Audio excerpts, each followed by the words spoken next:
Dalam nama Bapa, Putra, dan Roh Kudus. Amin. Allah Bapa yang Maha Kasih, kami bersyukur kepadamu atas penyertaan-Mu dalam hidup kami. Sebentar lagi, kami akan mendengarkan dan merenungkan firman-Mu.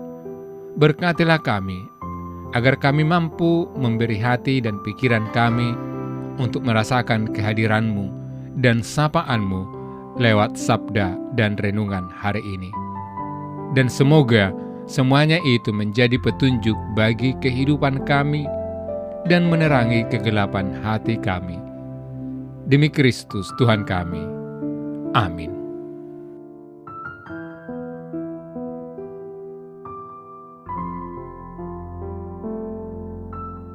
Setelah Yesus pergi dari situ, ia melihat seorang yang bernama Matius duduk di rumah cukai.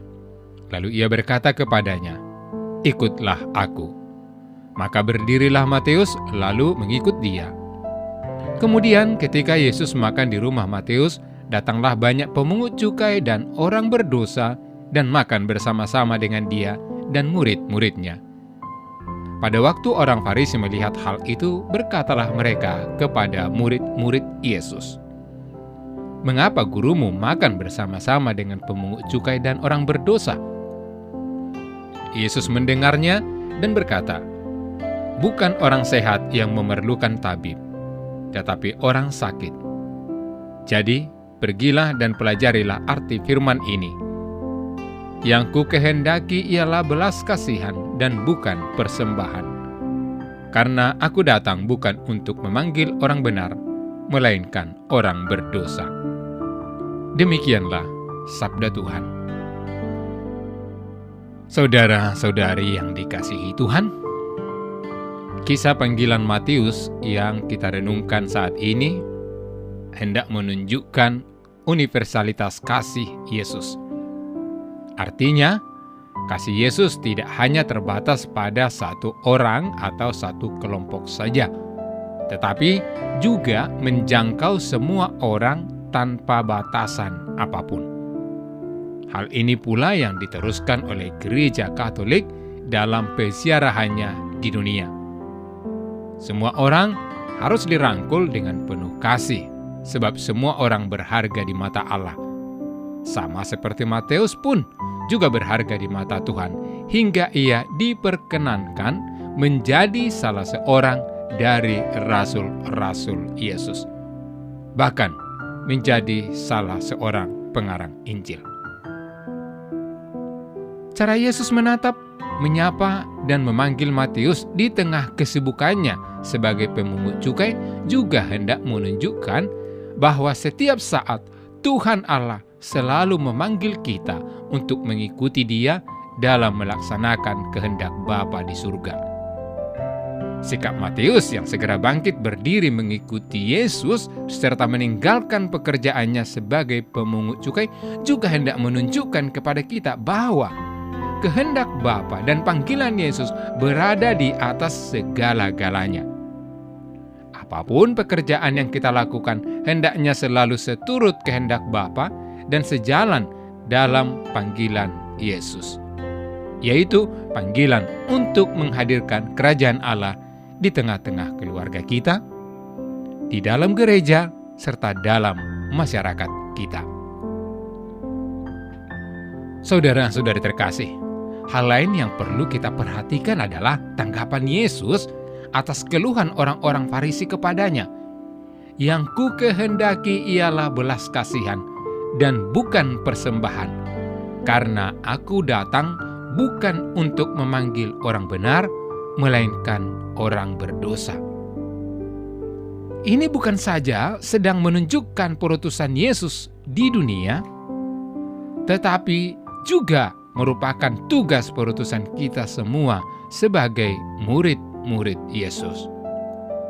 Betul bahwa di kalangan kita saja masih butuh untuk evangelisasi baru, tetapi patut kita ingat bahwa yang ditekankan oleh Yesus dalam sabdanya ini adalah bagaimana kita hendaknya saling tolong-menolong sebagai murid-murid Yesus agar dapat berjalan bersama di jalan yang dikehendaki Bapa melalui putranya, Yesus Kristus.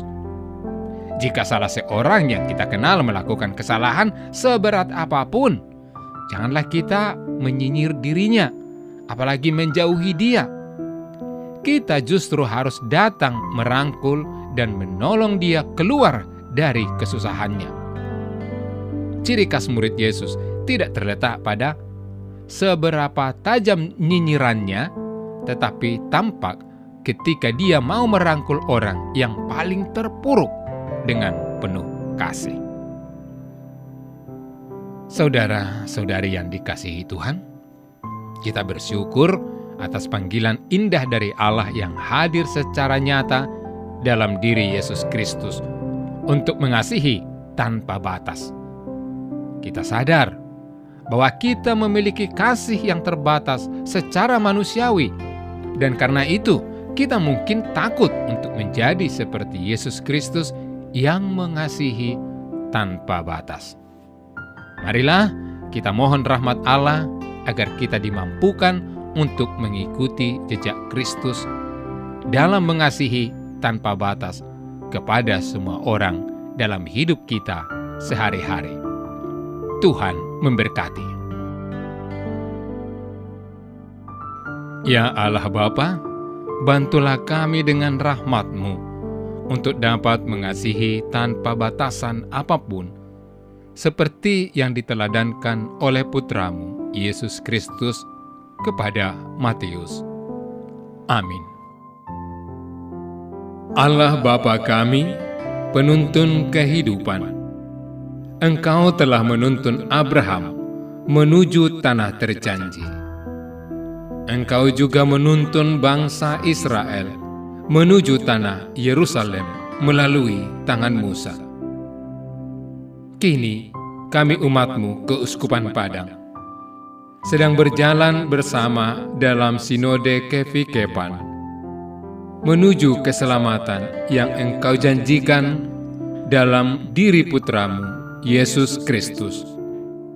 Tuntunlah peziarahan hidup kami dengan kuasa Roh Kudus-Mu, agar kami tetap tabah, sabar, dan setia menghadapi kesulitan dan tantangan hidup. Bimbinglah kami, supaya mampu berjalan bersama, saling meneguhkan dalam iman, harapan, dan kasih. Bunda Maria, doakanlah kami putra-putrimu sepanjang sinode Kefikepan ini berlangsung. Ya Bapa, Engkau kami sembah dan muliakan, kini dan sepanjang masa. Amin.